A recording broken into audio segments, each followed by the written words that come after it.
한국전쟁으로 나라 전체가 폐허로 변해버린 1950년대. 당시에 처참했던 상황을 단적으로 말해주는 메가더 장군의 한마디. 하지만 대한민국은 반세기 만에 한강의 기적을 이루며 세계를 놀라게 한다. 그 중심에 그가 있었다. 그 어려운 것은 우리가 다 극복할 수 있다. 난 이렇게 생각합니다.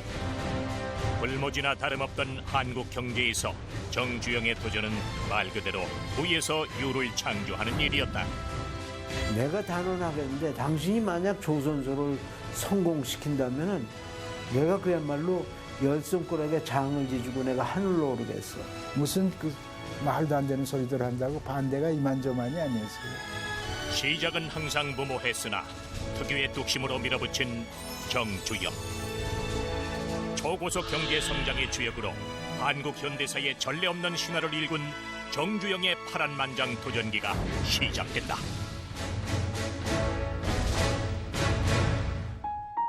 강원도 산골 가난한 소장농 집안의 장남이었던 정주영. 소학교도 겨우 마친 그에게 가난은 부모가 허리 한 번 못 펴고 땅을 일궈도 결코 벗어날 수 없는 지독한 굴레였다. 결국 어린 나이에 가출, 낯선 땅 서울에서 막노동판을 전전하는 선택을 하게 되는 정주영. 동네 면장집에 가가지고 묵은 신문을 봐가지고 이 새로운 세계를 보게 된 거예요. 신문을 봐가면서. 그래서 어쩌면 거기에 내가 굶주림을 해결하고 우리 식구들을 내가 장남으로서 돌볼 수 있는 이 가난을 극복할 수 있는 길이 있을지도 모른다 라고 그래서 일단 거기를 벗어나는 거예요. 지인의 소개로 쌀 배달을 시작한 뒤 특유의 근면 성실함을 인정받아 4년 만에 쌀가게를 인수한 정주영. 이것이 금싸라기 같은 사업 미천이 된다. 자동차 수리 공장을 인수해 착실히 돈을 모은 그가 사업상 전기를 맞은 것은 1947년 현대건설의 모태인 현대토건을 세우면서다. 해방 직후 건설 수요가 급증할 때였다. 정주영 회장님의 경우는 이른바 그 시대 정신이 있는 거죠.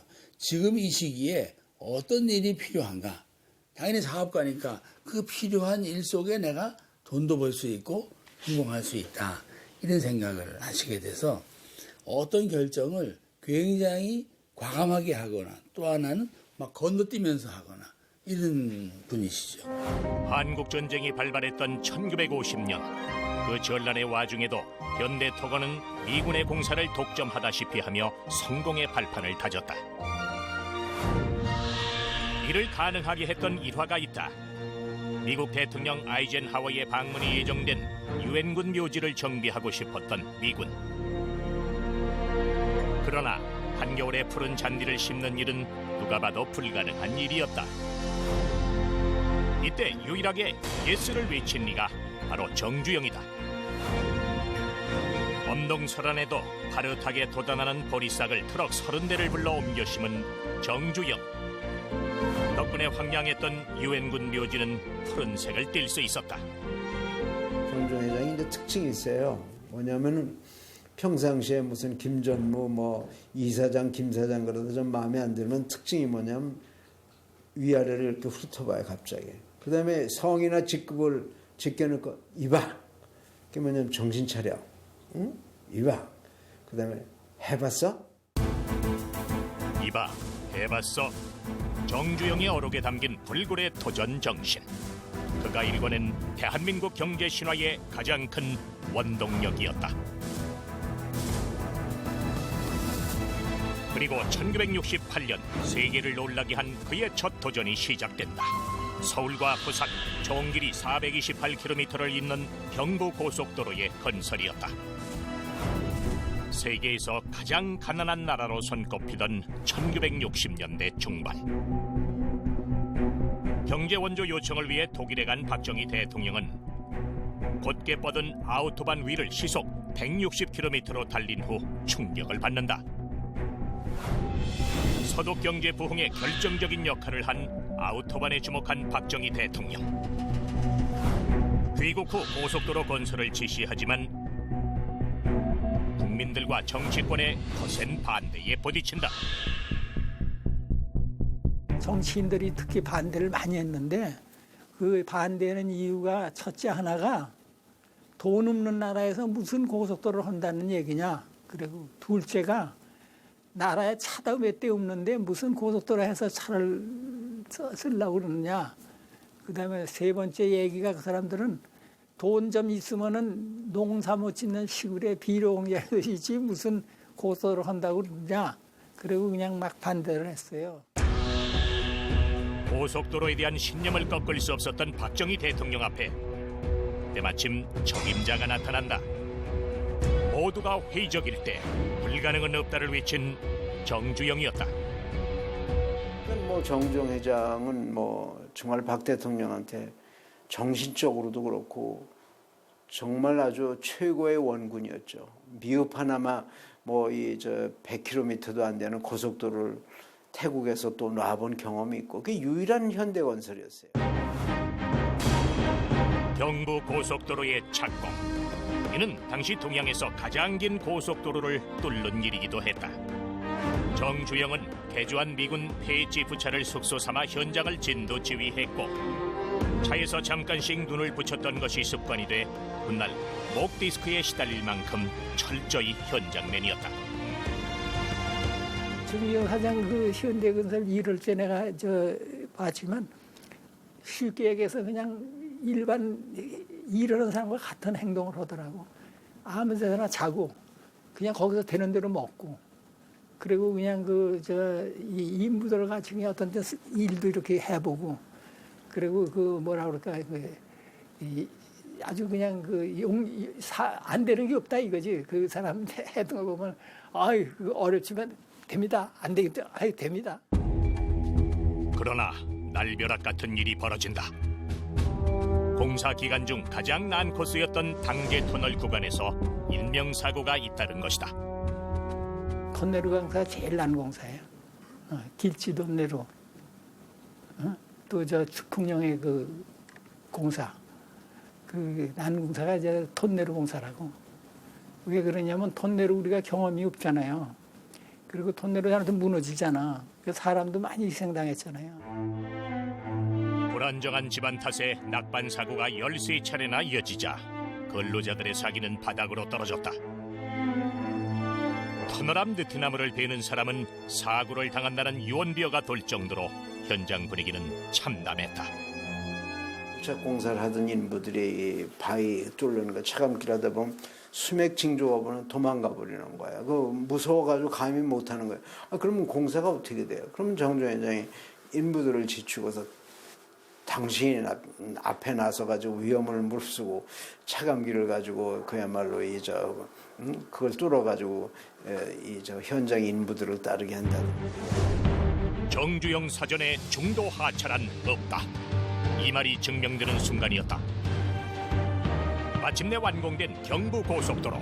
착공한 지 불과 2년 5개월 만에 이룬 쾌거였다. 이는 세계 고속도로 건설 역사상 유례없는 최단 기간, 최저비용 완공이란 대역사를 기록하며 오늘날 대한민국 산업 발전의 초석이 된다. 국가의 대동맹 역할을 할 고속도로 건설에 성공한 정주영. 이제 다음 도전은 그 대동맥을 타고 흐를 피, 바로 자동차를 개발하는 일이었다. 현대그룹으로 보면은 말씀입니다. 고속도로에 대한 일종의 언어의식 같은 걸 갖게 돼 있는 겁니다.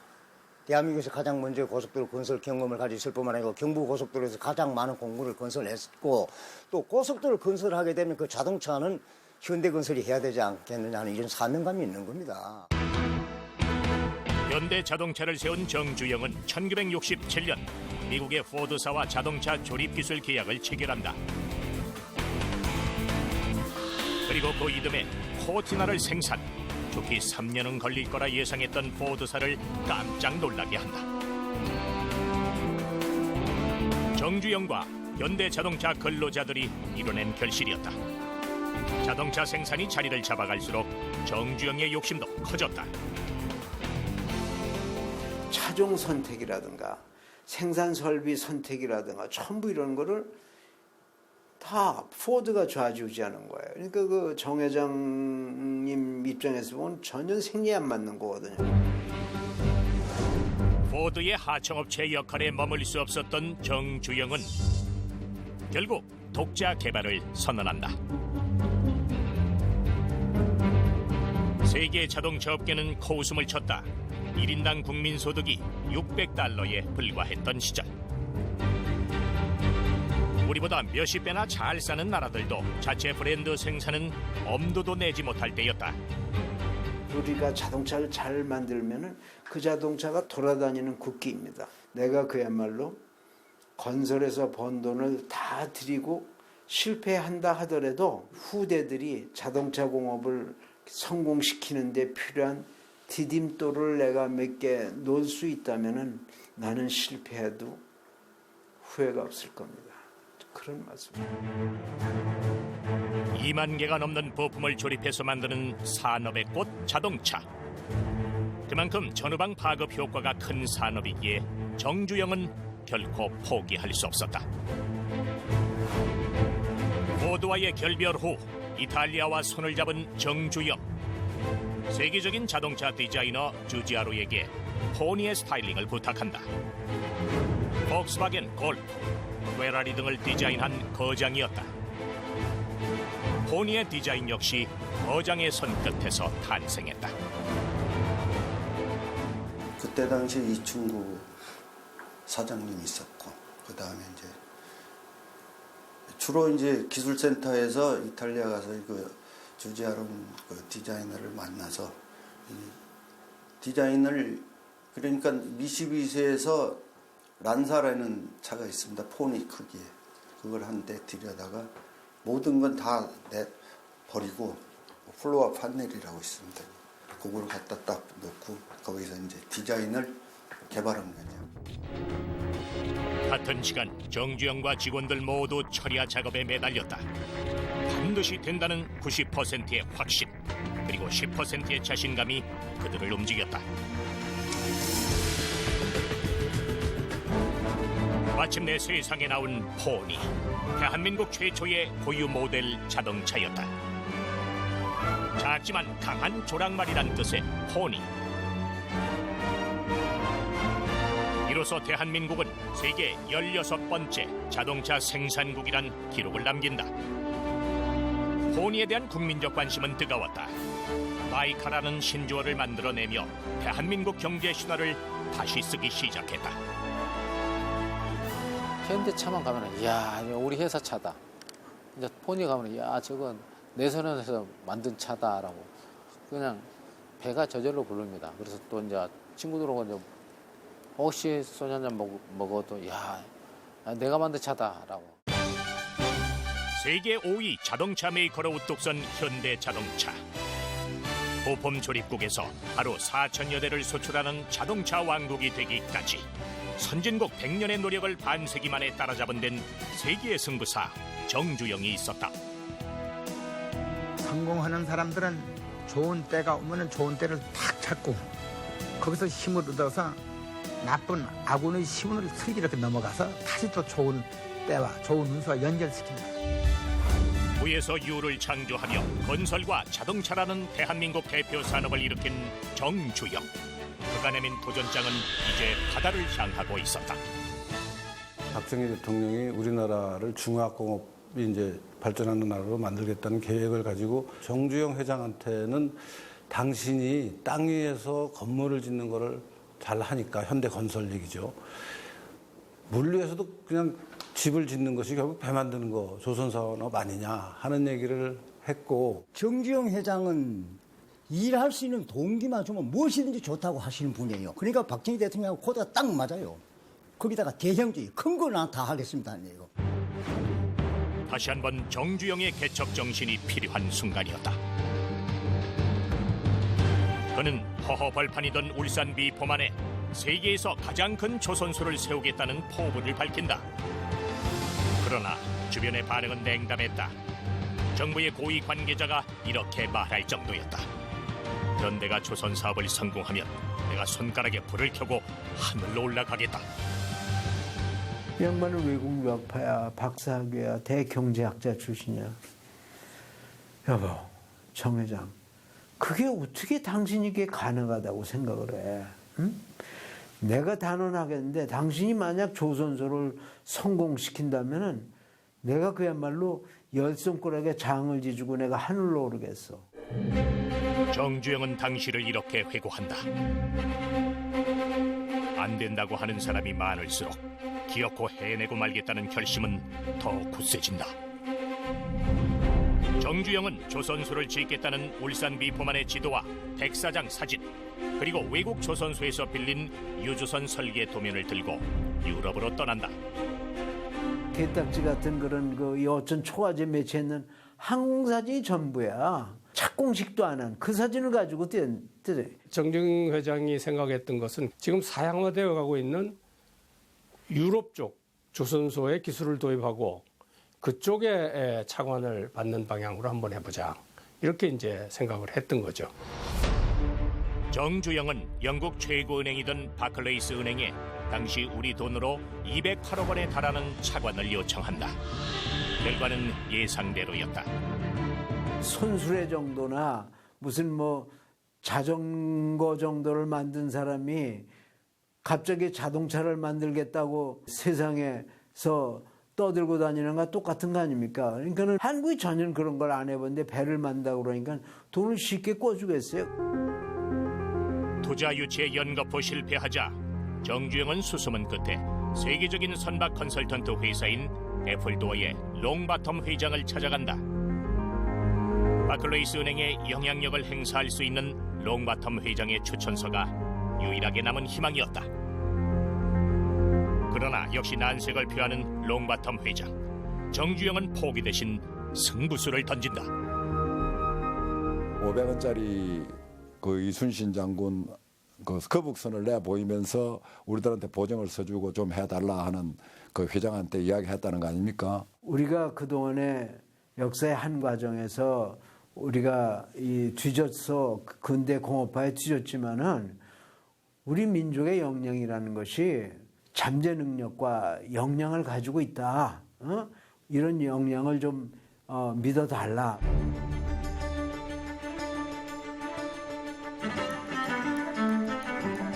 우리는 영국보다 300년 앞선 1500년에 이미 철갑선을 만들었습니다. 한국의 잠재력을 지페디 거북선으로 보여준 정주영. 롱바텀 회장은 마침내 정주영에게 악수를 청한다. 그런 재치와 기계, 정신, 어떤 그야말로 기가 줄고를 그런 상황에서도 정주영 회장은 항상 그런 순발력이 있으셨어요. 회장의 추천서를 손에 넣은 정주영 앞에 더 큰 난관이 기다리고 있었다. 바클레이 은행이 조건을 건 게 있습니다. 그러면 너희들이 선주에게 배의 주문서를 받아와라. 너희들이 배의 주문을 받으면 우리 차관해주마. 이제 이런 조건을 걸었던 겁니다. 그러니까 이게 이제 뭐 닭이 먼저냐 달걀이 먼저냐 하는 이야기죠.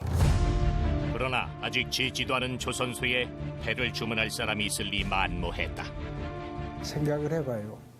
조그만 조각배도 못 만들고 철판 하나 못 만들고 못이나 나사도 못 만드는 기술 능력이 없는 나라에 어느 미친 사람이 거기다 배를 주문하겠어. 그건 불가능한 일이라고. 고민하던 정주영은 세계적인 선박왕 리바노스 회장을 찾아가고 놀랍게도 첫 만남에서 계약을 성사시킨다.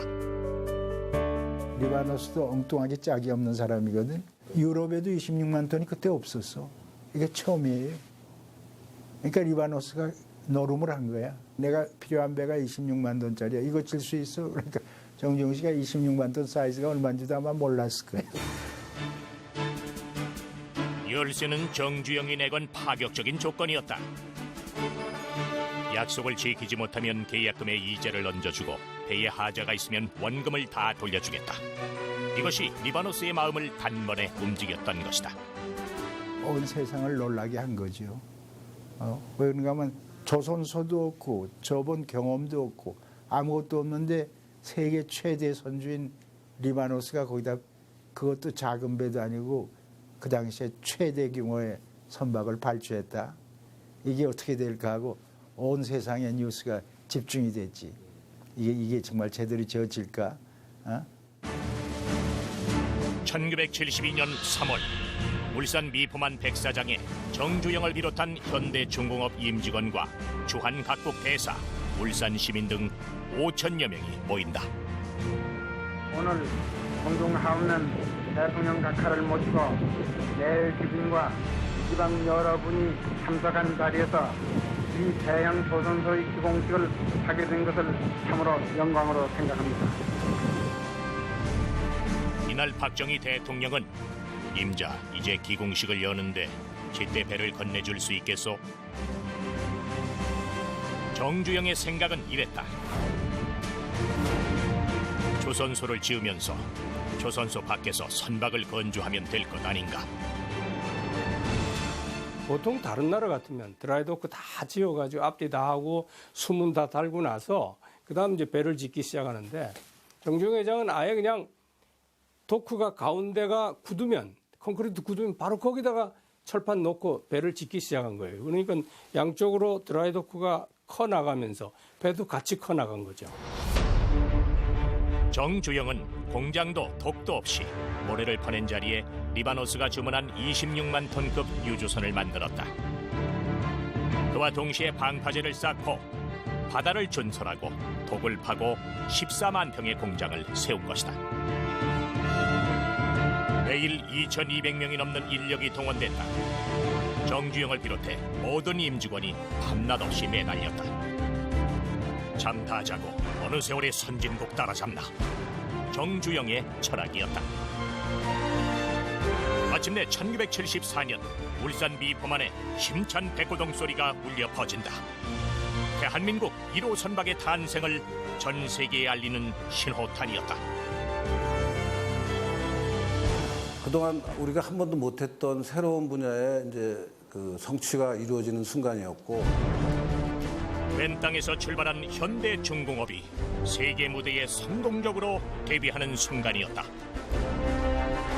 이로써 현대중공업은 2년 3개월 만에 세계 최대의 조선소를 지으면서 동시에 유조선 2척을 건조한 세계 조선사의 유일무이한 기록을 남겼다. 그로부터 10년 후 현대중공업은 건조량 기준 세계 조선업 1위에 오르는 기염을 토하게 된다.